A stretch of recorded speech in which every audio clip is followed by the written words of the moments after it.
These health workers in Peru are fully vaccinated, but they want an extra shot. We're demanding to get vaccinated with a dose of the Pfizer vaccine. They're worried the Chinese vaccine they've already received isn't providing enough protection, saying that many health workers have died after receiving the Sinopharm vaccine.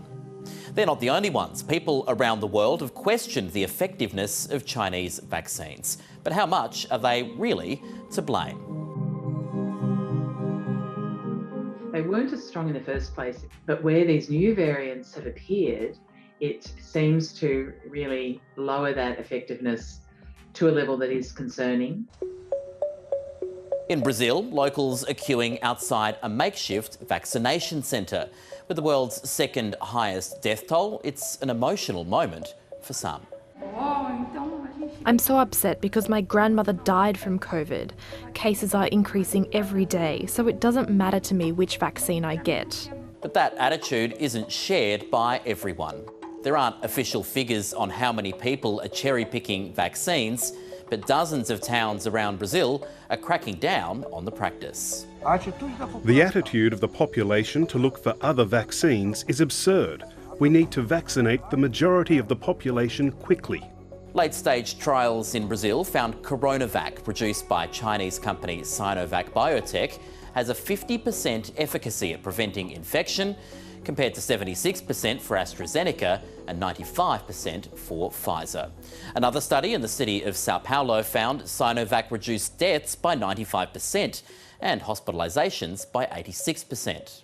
It's absolutely better than nothing. And I'd be taking any vaccine dose I could. If it helps against more serious illness, that's still something.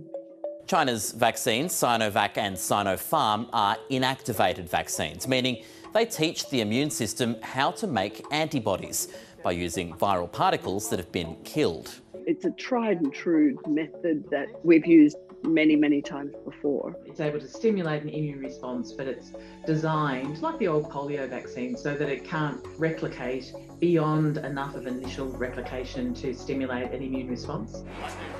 Mongolia, Chile and Seychelles are among more than 90 countries using China's COVID vaccines.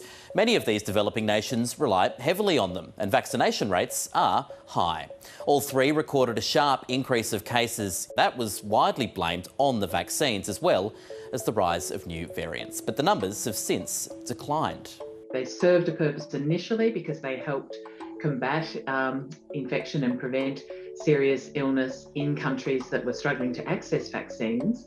But now it looks like these might be one of the earlier of the vaccines that has to be put aside. In Indonesia, more than 1,000 people are dying every day. Officials there have announced a significant change to its vaccine policy, deciding to give Moderna booster shots to health workers already immunised with Sinovac. Thailand is following along, offering locals a mix of Sinovac and AstraZeneca. You can actually get quite a dramatic boost if you then complement it with mRNAs. Those decisions came after reports that hundreds of fully vaccinated health workers caught COVID. Officials say 2 have died in Thailand and 30 in Indonesia. But both countries also have very low vaccination rates. Thailand reports only 5% are fully vaccinated. In Indonesia, it's 6%. So you get the terrible combination of a vaccine where you don't have a lot of coverage, so you actually have even more infection, and the vaccine itself not standing up as well. One study from Thailand said the antibodies from Sinovac could decline by up to half every 40 days.